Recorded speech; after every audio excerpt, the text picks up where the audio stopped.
안녕하세요. 좋은 아침입니다. 3월 10일 화요일 새벽기도 하나님 앞에 올려드리겠습니다. 기도드립니다. 은혜가 풍성하신 하나님 감사합니다. 오늘도 저희들에게 새날을 허락하시고 주님 앞에 기도하며 성령의 인도함 받게 하시오니 감사합니다.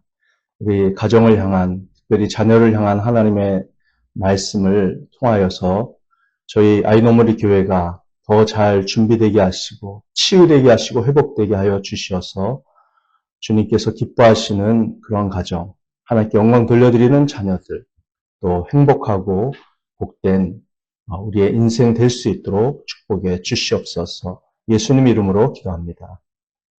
아멘. 자, 오늘 마지막입니다. 자녀를 위한 하나님의 설계 5번째 마지막 에베소서 6장 1절부터 3절 제가 읽어드리겠습니다. 자녀된 이 여러분, 주 안에서 여러분의 부모에게 순종하십시오. 이것이 옳은 일입니다. 네 부모를 공경하라고 하신 계명은 약속이 딸려있는 첫째 계명입니다. 네가 잘되고 땅에서 오래 살 것이다 하신 약속입니다. 아멘. 자, 가족은 사회의 핵심적인 중심입니다. 가족은 경제적 기술, 그리고 사회적 기술, 도덕성, 윤리, 가치관, 일에 대한 태도, 하나님에 대한 믿음 등 모든 것에 씨앗을 뿌리는 밭입니다. 밭. 가정에서 일이 잘 풀릴 때 삶은 살 가치가 있다고 느낄 수 있습니다. 가정에서 일이 잘 풀리지 않을 때 삶이 무너집니다. 많은 사람들의 삶이 무너지고 무기력해지는 이유가 바로 가정에서의 관계와 성취의 어려움 때문입니다. 가족은 사회의 핵심적인 중심입니다. 가족은 경제적 기술, 사회적 기술, 도덕성, 윤리, 가치관, 일을 대하는 태도, 하나님에 대한 믿음 등 모든 것에 씨앗을 뿌리는 밭입니다. 가정에서 일이 잘 풀릴 때 삶은 살 가치가 있다고 느낄 수 있습니다. 가정에서 일이 잘 풀리지 않을 때 삶은 무너집니다. 많은 사람들의 삶이 무너지고 무기력해지는 이유가 바로 가정에서의 관계와 성취의 어려움 때문이죠. 이 시대에는 많은 가치관이 붕괴되면서 아이들이 가장 큰 피해를 입습니다. 적절한 사랑과 훈육 없이 키우는 것 때문에 우리는 문제가 많고 분노하며 원한에 찬 아이들이 자라난 것을 주변에서 쉽게 볼 수 있습니다. 상당수의 아이들은 직업에 매몰된 아버지들과 일하는 어머니들에 의해서 버림받았죠. 부모들은 자기중심적이 되어 자신의 일에만 바쁩니다. 그렇게 자녀들보다 자신의 성취나 일에 더 매몰된 사람들은 단지 아이들이 방해만 안 해주기를 바랄 뿐입니다. 그런 가정의 아이들은 대체로 방치되거나 때로는 혼외에서 태어나서 사랑의 결핍 가운데 자라나곤 하죠. 이 모든 것이 아이들에게 비극적으로 부정적인 영향을 미칩니다. 사랑받지 못하고 분노하고 훈육받지 못한 이 아이들의 세대로 인해 범죄율도 증가하고 있습니다.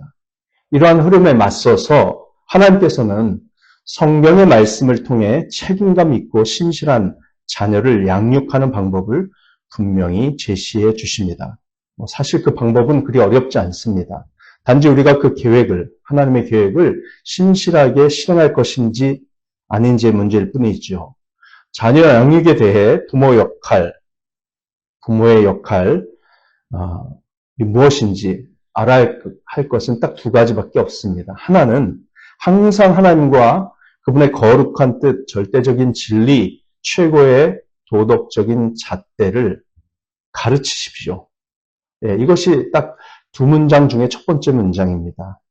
복음을 가르치고 하나님께서 세상을 만드신 분이라는 것과 세상을 다스리신다는 것, 심판하신다는 것도 가르쳐야 합니다. 하나님께서 좋아하시는 것, 싫어하시는 것을 가르쳐야 됩니다. 그러니까 첫 번째 문장은 항상 하나님의 뜻과 절대적인 진리를 가르치라라는 거죠. 두 번째는 그 하나님의 뜻과 법과 진리, 최고의 도덕적인 기준에 아이들이 순종하도록 요구하고 순종하지 않을 때는 육체적으로 징계하며 훈육하십시오. 체벌을 하라는 말입니다. 체벌. 하나님의 뜻에 순종하도록 요구하고 순종하지 않을 때는 체벌하십시오. 이것이 다입니다. 이 두 문장이 성경이 가르치는 자녀 양육의 핵심을 요약합니다. 네. 물론 딱 이 두 문장만 보면 아니 그러면 사랑 없이 뭐 먹을 거 입을 거 뭐 이런 거를 제대로 제공하지 않으면서도 요거 딱 두 개만 하면 자녀 양육 성공한다는 말인가? 아니죠. 그게 다 포함되어 있는 말이죠. 네. 근데 나머지는 다 하는데 요거 두 개를 안 해서 아이들이 망하는 거예요. 이 두 가지를 안 합니다. 다른 거 다 하면서도 정말. 그래서 가정이 어려운 거죠. 잠언에 기록된 말씀을 기억하는 저희가 되기를 원합니다. 22장 15절. 어린아이의 마음에는 어리석음이 얽혀 있으나 책망의 막대기가, 책망의 매가 그것을 그 어린아이에게서 쫓아낸다라고 말씀하셨습니다. 아이들이 하나님의 법과 뜻을 잘 모른다면 책망을 받아도 그 어리석음이 사라지지 않을 것입니다. 책망을 받는 이유를 잘 알아야 어리석음이 사라지는데요. 그러려면 항상 먼저 하나님의 말씀과 법을 잘 가르쳐야 됩니다. 그래서 그것을 기준으로 책망받는다는 것을 아이들이 알게 해줘야 된다는 거죠. 자녀의 책임은 부모에게 순종하고 공경하는 것이죠. 사실 이것이 우리 자녀들의 모든 책임 영역입니다. 그 아이들은 부모 아래에 있습니다. 그리고 그들은 부모에 대한 순종과 존중을 하나님으로부터 요구받습니다. 그래서 우리 부모와 어른들은 자녀들이 이를 행하도록 가르쳐야 하고 훈육해야 합니다. 순종하도록 만들어야 되고 존중하도록 만들어야 합니다. 자녀에게 이 가르침이 제대로 이루어지지 않거나 결여되면 아무리 그들에게 필요한 음식과 교육을 제공하고 장난감을 주고 행복한 환경과 편안한 가정을 제공하더라도 그들은 결코 절제하는 법을 배우지 못할 것입니다. 그리고 이렇게 자제력을 배우지 못하면 그들은 빠르게 멸망으로 향하게 됩니다. 우리 자녀들은 네 가지 영역에서 결핍을 보이고 있어요. 네, 지금 자라나는 아이들, 청년들 다 이 네 가지가 조금씩 혹은 어떤 부분은 굉장히 많이 결핍되어 있습니다. 그것은 모든 어린아이와 청소년과 젊은이들의 모범이 되시는 우리 예수님의 모습을 떠올리면 쉽게 알 수 있습니다. 누가복음 2장 52절 말씀이죠. 거기서 예수님에 대해 이렇게 기록되어 있습니다. 예수는 지혜와 키가 자라고 하나님과 사람에게 더욱 사랑을 받았다. 네. 예수님은 이 네 가지 영역에서 성장하셨습니다. 지혜와 키는 정신적, 육체적 성장을 의미합니다. 그리고 하나님과 사람에게 사랑을 받으신 것은 영적, 사회적 성장을 의미하죠. 예수님은 완벽한 아이의 모범이셨습니다. 그러나 반대로 이것이 바로 우리 아이들이 부족한 네 가지 범주라는 거죠. 우리 아이들은 정신적으로 부족합니다. 즉 지식과 지혜가 제한적이라는 뜻이에요. 육체적으로도 부족하여 힘이 제한적입니다. 충분히 체력을 키우지 못하고 신체가 약한 경우가 많습니다. 사회적으로 부족하여 이기적이고 교만합니다. 원하는 것을 갖고 싶을 때 반드시 가지려 하고 자기를 과시하는 그런 모습을 많이 보이죠. 그리고 영적으로 부족하여 하나님을 개인적으로 알지 못하며 죄악에 물들어 있습니다. 부모는 자녀가 이러한 네 가지 영역에서 성장하도록 환경과 그러한 가정에서의 가르침의 맥락을 조성하고 제공해야 됩니다. 정신적으로는 하나님의 진리인 성경을 알게 하여 가장 중요한 지식과 지혜를 갖도록 자극해야 하고요. 육체적으로는 균형 있게 성장할 수 있도록 양육해야 합니다. 음식을 절제하고 운동하도록 도와야 합니다. 사회적으로는 겸손과 타인에 대한 사랑, 그리고 섬김의 자세를 가르쳐야 되죠. 영적으로는 그들의 죄를 직면하게 하고 회개와 예수님에 대한 믿음의 그런 자리로 나아가도록 인도해야 합니다. 이것이 바로 올바른 양육의 가장 중요한 네 가지 영역입니다. 그래서 요약하면 부모는 끊임없이 하나님의 법과 진리와 절대적 기준을 가르쳐야 되고 그것에 순종하지 않을 때는 그 아이들에게 훈육을 통해서 그 주님의 진리에 대한 순종을 할 수 있도록 때로 체벌이 필요하다. 예, 이것입니다. 솔직히 말해서 이 두 가지 방식은요, 놀라운 결과를 가져오고 훌륭한 결과를 낳습니다. 이것을 깨닫기 위해서 무슨 박사 학위가 필요한 것도 아니에요. 이 시대의 교육 전문가라고 하는 그런 박사들과 아동 심리학자들, 그 사람들 텔레비전이나 뭐 책을 통해서 여러 가지 이론을 제시하고 해법을 제시하고 그러는데요. 그 사람들의 그런 박사학위가 필요한 것은 이렇게 훈육되지 않은 아이들을 통제하는 방법을 알아내는 데 필요합니다. 아이들을 이렇게 기르는 데는 그들의 박사학위가 전혀 필요하지 않아요. 성경 말씀대로 이 딱 두 가지만 하면 그렇게 절제력을 가진 아이들로 그리고 네 가지 영역에서 충분히 성숙하고 성장한 아이들로 키울 수 있습니다. 그렇게 안 된 아이들을 위해서 그들의 박사학위가 필요하다는 거예요. 여러분, 성경의 원칙에 따라서 양육받지 못해 통제불능 상태에 빠진 이 세대의 아이들을 어떻게 통제할지 고민하는 심리학자, 사회학자, 정신과 의사들로 가득한 세상인 것을 저희들이 보게 됩니다. 우리나라에는 교만하고 자기중심적이며 자신의 욕망과 정욕에 탐닉하는 불순종하는 아이들로 가득한 한 세대가 존재합니다.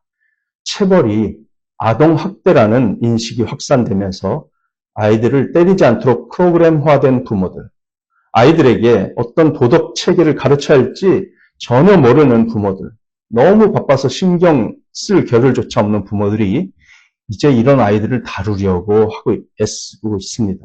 아이들은 필요한 사랑과 애정, 관심을 받지 못해 분노하고 자제력을 가르치지 않아 통제불능 상태입니다. 부모들은 이제 가장 무서운 방식으로 이런 아이들을 다루려 애쓰고 있어요.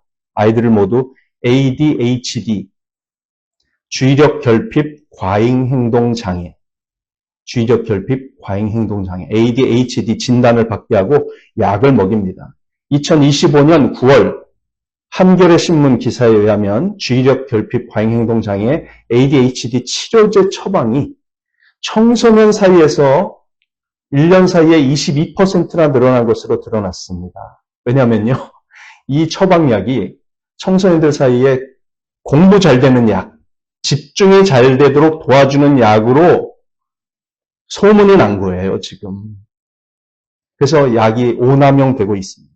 그래서 이 치료제는 2024년도 통계를 보니까 만 19살 이하 환자에게 136만 7,730건이 처방됐습니다. 세상에 136만 7,730건. 그런데 치료 목적의 처방만 따진 것이 그렇고요. 비급여 처방까지 합하면 훨씬 더 많이 아이들이 이것을 복용하고 있다는 것을 예측할 수 있습니다. 그 같은 기간에 보고된 이 약으로 인한 부작용 278건이 보고됐는데 그 가운데 연령 정보가 확인된 83건 중에 19살 미만의 환자는 56.6%로 절반 이상이었습니다. 주요 증상은 식욕 감소, 불면증, 구역, 구토, 두근거림, 자극 과민성, 틱 있죠. 틱. 네.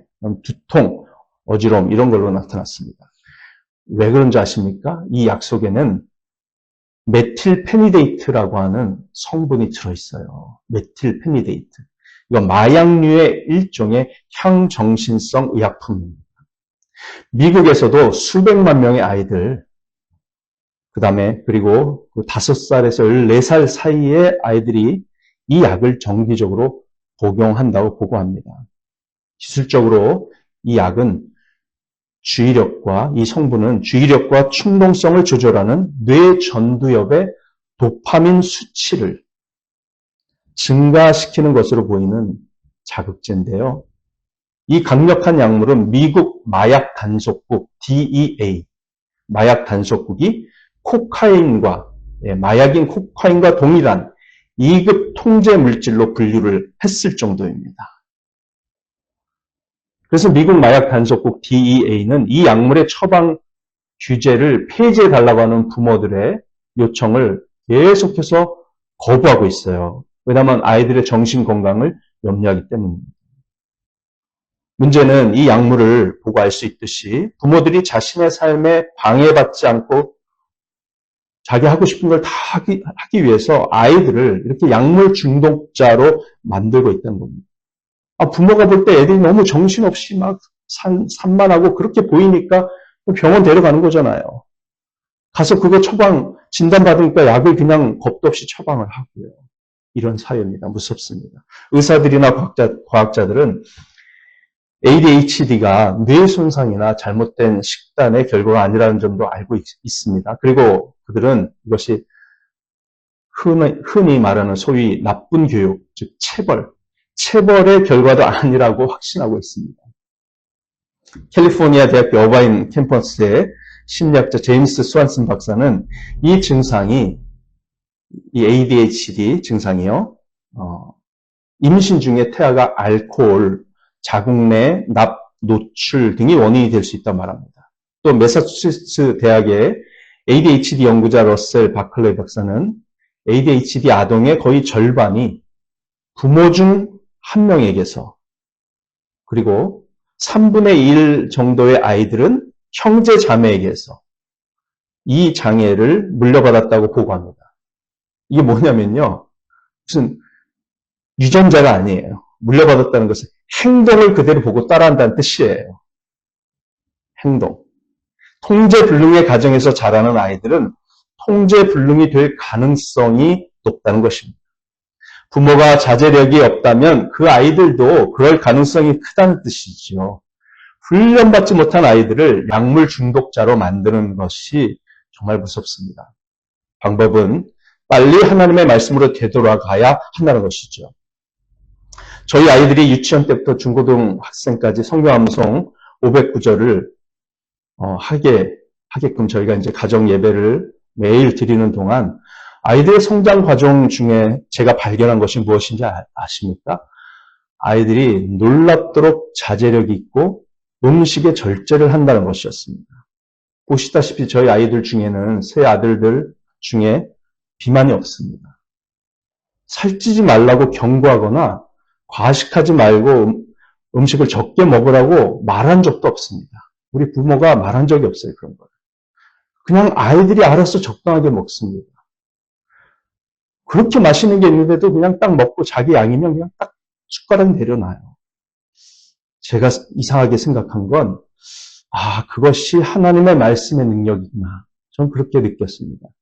하나님의 말씀으로 양육하고 훈육한 결과 중 좋은 것 하나는 크게 힘들이지 않고 자제력과 절제의 힘을 가진 아이들로 자라는 것이었습니다. 전문가들은 ADHD의 위험성을 자꾸 부각시킵니다만 매우 우려스럽습니다. 전문가들은 치료받지 않은 ADHD 환자들은 일반 인구보다 알코올 중독, 흡연, 약물 남용자가 될 가능성이 더 높다고 경고합니다. ADHD 환자들의 3분의 1 이상이 학교를 중퇴하고요. ADHD 성인 중 약 10%는 자살을 시도한다고 목소리를 높입니다. 이런 보고에 겁을 먹은 사람들은 아이들이나 어른이나 할 것 없이 마약류 중 하나인 리탈린, 즉 메틸페니데이트 성분의 약을 계속 먹습니다. 수험생 청소년들은 집중이 잘 되는 약이라고 착각하면서 남용을 하고 있고요. 미쳐가는 세상입니다. 물론 자기 통제력이 없고 규율이 없는 사람들이 아까 얘기했던 그런 마약이나 알코올 중독이나 자살, 흡연 이런 것들을 할 가능성이 더 높기는 하겠죠. 결국 가정 안에서 반사회적이며 사랑받지 못하고 분노하며 불안정하고 규율 없으며 자제력 부족한 아이가 그런 성인으로 성장하는 것입니다. 재앙의 공식이지요. 전문가들은 ADHD 진단을 다음과 같은 지침에 근거합니다. 20개 정도의 항목을 제시하는데요. 그중 6개 이상이 해당되면 ADHD라고 합니다. 제가 이거를 딱 보면서 이거 난데? 이거 나잖아? 제가 이렇게 생각했어요. 우리 애들 다 이랬는데 여러분 들어보십시오. 세부 사항에 거의 주의를 기울이지 않는다. 부주의한 실수를 저지른다. 주의 지속 시간이 짧다. 이거 애들 기준으로 생각해 보세요. 애들. 초등학생. 말을 걸어도 듣지 않는다. 지시를 따르지 않는다. 작업을 끝내지 못한다. 체계적으로 정리하는데 어려움을 겪는다. 지속적인 노력이 필요한 과제를 회피한다.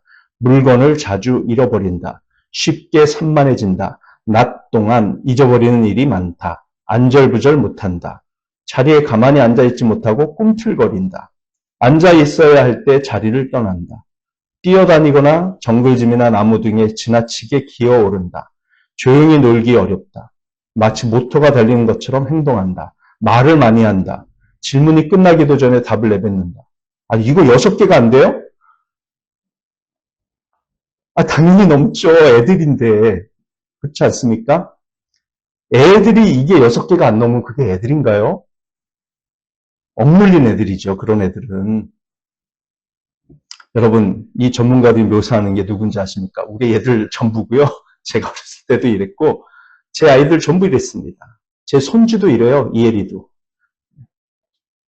이건 병이 있는 게 아닙니다. 자제력을 가르치지 않으면 모든 아이가 그렇습니다. 아이들은 정신적, 육체적 에너지가 너무 넘치기 때문에 이런 증상을 보일 뿐이지 이 병이 아니라는 사실을 우리가 알아야 됩니다. 우리 사회는 정말 안타까운 상황입니다. 수많은 심리학자와 정신과 의사들이 뛰어다니며 해결하려 하지만 약물로는 오히려 부작용만 더할 뿐입니다. 오직 하나님의 말씀이 가장 높은 가치를 가진 가정에서만 해결될 수 있는 문제입니다. 다른 방법은 없습니다. 부모인 우리는 자녀들에게 순종하도록 가르쳐야 해요. 부모인 우리가 그들에게 하나님의 진리를 대표하는 자들이기 때문이죠. 그래서 아이들은 우리에게 순종해야 됩니다. 오늘 말씀에 보면 주 안에서 부모에게 순종하라 라고 그랬는데 무슨 뜻일까요? 주님을 위해 순종하라는 것입니다. 자녀들은 부모가 하나님께 소중한 것들을 자기들에게 가르치고 있기 때문에 하나님을 위하여 순종해야 합니다. 이렇게 말할 수 있습니다. 자녀들아, 너희는 기꺼이 부모에게 순종해야 된다. 무조건적으로 순종해야 된다. 기쁘고 즐거운 마음으로 순종해야 된다. 왜냐하면 그들이 하나님의 진리를 가르치고 있기 때문입니다. 우리 문화 속에서 벌어지는 모든 노력들, 자녀들을 부모의 권위로부터 해방시키고 체벌로부터 해방시키려는 모든 노력들은 재앙적이며 하나님의 법을 어기는 것입니다. 자녀들아, 주 안에서 부모에게 순종하라. 왜냐고요? 성경이 뭐라고 말하죠? 옳기 때문입니다. 옳기 때문이에요. 심리학적으로 증거가 어디 있냐고요? 하나님이 옳다고 하셨습니다. 그리고 우리 아이들은 이 말씀에 순종하지 않을 때 우리의 문화가 얼마나 재앙을 초래하는지 이미 다 우리가 지켜보고 있습니다. 하나님이 하라고 하신 대로, 옳다고 말씀하신 대로 우리가 순종하면 주님이 책임지세요. 자, 이 옳다는 뜻의 단어 디카이오스인데요. 헬라어로 디카이오스. 신약 성경에만 185번 등장합니다. 하나님이 옳은 것을 정하셨어요. 오늘날 부모들이 겪는 주요 문제 중 하나는 부모들조차 옳은 것이 무엇인지 모른다는 점입니다. 도덕적인 기준이 없습니다.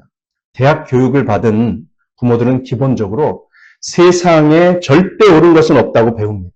편협한 가치관을 가지면 안 되기 때문에 나도 옳고 너도 옳고 모두가 옳다는 상대적 옳음을 중요한 가치로 배워온 사람들이 대다수의 부모예요. 그런데 옳은 것이 없다면 어떻게 자녀에게 옳은 것을 가르칠 수 있겠습니까? 결국은 다른 사람을 존중하라는 것밖에는 가르칠 수 없어. 그래야 너도 존중받아 이건데요. 결국은 어떻게 되냐면 정반대로 다른 사람이 나를 존중해 주어야 한다고 생각하는 아이들로 가득 차게 됩니다. 선생님의 가르침도 결국은 권위를 잃고 맙니다. 많은 부모가 할 수 있는 유일한 일은 자녀가 자기들을 짜증나게 하지 않도록 막는 것뿐이죠. 그래서 ADHD 진단을 받게 하고 약물을 자꾸 투여하는 겁니다. 잠언 22장 6절 약속을 우리는 바라봐야 됩니다. 마땅히 걸어야 할 길을 그 아이에게 가르치라. 그러면 늙어서도 그 길을 떠나지 않는다. 그러므로 우리는 자녀에게 순종을 가르칩니다. 그것이 옳기 때문에. 우리는 자녀와 특별한 관계를 맺고 있어요. 자녀와 하나님 사이의 관계는 부모를 통해 중재됩니다. 하나님께서 그렇게 설계하셨어요. 자녀는 언젠가 결국 부모로부터 독립하여 예수님을 통해 하나님과 직접적인 관계를 맺게 될 것입니다. 그러나 그 어린아이가 어릴 때는 그들의 하나님과의 관계가 우리 부모를 통해 온다는 것이죠. 아이가 부모에게 불순종할 때 그 아이는 사실상 하나님께 불순종하는 것입니다. 청년들이 부모를 부인할 때 그들은 하나님을 부인하는 것입니다. 이것은 엄청나게 심각한 일입니다. 반대로 본성적인 반항심을 억누르고 부모에게 순종하는 아이는 하나님께 순종하는 것입니다. 놀라운 축복을 가져오죠. 자녀들에게 이 사실을 가르쳐 주십시오. 단순히 내가 시켰으니까 계속 말하기 지쳤으니까 그냥 좀 말하는 대로 좀 해주겠니? 순종 좀 해 라고 말하지 마시고요. 이렇게 말하십시오. 나를 순종하는 것이 곧 하나님께 순종하는 것이고 네가 하나님께 순종하면 하나님께서 약속하신 대로 네가 놀라운 복을 받을 것이기 때문에 너 이 말씀에 순종해야 돼. 그리고 순종하지 않으면 내가 전하는 하나님의 뜻을 무시하는 것이 되고 하나님께 불순종하면 심각한 심판과 징계를 받게 될 거야. 이것은 엄청난 개념이에요. 자녀들은 자신들이 부모에게 어떻게 반응하느냐가 곧 하나님께 어떻게 반응하느냐임을 이해해야 합니다. 그들은 불순종의 결과를 깨달아야 해요. 왜냐하면 그들이 하나님과 맺은 관계는 특별한 관계이기 때문이죠. 자, 그리고 오늘 2절에서 다루는 것은 또 순종에 관한 행동뿐만 아니라 존경에 관한 태도, 즉 공경하는 마음을 다루고 있습니다. 출애굽기 20장 12절 10계명으로 돌아가 봐도요. 이렇게 나와 있습니다. 네 하나님 여호와께서 내게 주시는 땅에서 네 날이 길고 복을 누리려거든 네 부모를 공경하라. 공경하라 그랬습니다. 겉으로만 순종하는 것이 아니라 내면에서 우러나오는 순종, 존중과 경외와 공경에 기반한 순종이어야 합니다. 이기적인 순종도, 원망스러운 순종도, 억지로 하는 두려움에 찬 순종도 아닌 사랑과 존중이 담긴 순종이어야 합니다. 제가 이것을 그런 마음으로 순종할 수 있게 됐을 때 그 기쁨을 지금도 기억을 해요. 제가 대학교 1학년 들어가서 이 가정에 대한 성경 공부 교수님으로부터 배웠을 때 전 비로소 그게 됐어요. 그걸 중학교, 고등학교 내내 갈등하다가 나는 왜 부모님께 공경하는 마음 없이 자꾸 순종을 할까? 존경이 안 돼요. 근데 순종을 해야 돼요. 근데 비로소 그런 마음으로 순종할 수 있게 됐다는 거죠. 결국은 하나님의 말씀을 깨달을 때 가능합니다. 여러분, 이것은 약속이 담긴 첫 번째 계명입니다. 출애굽기 20장에 나오는 10계명에서는 다섯 번째 계명이죠. 다섯 번째 계명인데 인간관계를 다루는 것에서는 첫 번째 계명입니다. 처음 네 계명은 하나님과의 관계를 다루면서 거기에도 약속이 있어요. 근데 인간관계를 다루는 첫 번째 계명인 이 제5계명, 이 계명이 나머지 인간을 다루는 계명 중에 첫 번째 계명, 즉 약속이 있는 첫 번째 계명이라는 겁니다. 약속 뭐였습니까? 네가 복을 받는데 땅에서 오래 살기도 할 것이다. 행복한 삶, 충만한 삶. 하나님은 순종하는 자들에게 복과 장수를 약속하세요. 자, 왜 이 계명만 인간관계에 관한 모든 계명 중에서 약속이 있을까요? 왜 그렇게 중요할까요? 이것이 모든 관계의 핵심이기 때문에 그렇습니다. 모든 관계의 핵심이에요. 이것이 가정의 핵심입니다. 가정의 핵심이므로 교회의 핵심이기도 하고 따라서 사회의 핵심이기도 합니다. 훈육받지 못하고 존중하지 않으며 반항적이고 불순종하는 자녀 세대는 가정과 교회와 국가를 파괴할 것입니다. 불순종하고 무례한 자녀를 둔 것은 여러모로 비극이에요. 끔찍한 슬픔입니다. 잠언 말씀 보십시오. 잠언 17장 21절. 미련한 자식을 둔 부모는 걱정이 그칠 새가 없고 어리석은 자식을 둔 부모는 기쁨이 없다. 잠언 17장 25절. 미련한 자식은 아버지의 근심이고 어머니의 고통이다. 자식 때문에 고통당하는 부모가 얼마나 많은가요? 잠언 19장 13절. 미련한 아들은 아버지에게 파멸을 가져다 준다. 잠언 19장 26절. 아버지를 구박하고 어머니를 쫓아내는 자식은 부끄러움과 수치를 끌어들이는 자식이다. 예.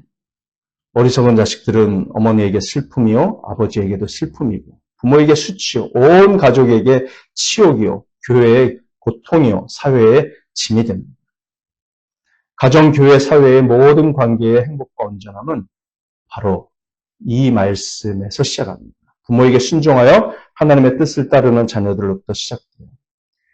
네가 땅에서 잘되고 네가 잘되고 땅에서 오래 살 것이다라는 이 3절의 축복의 약속의 말씀.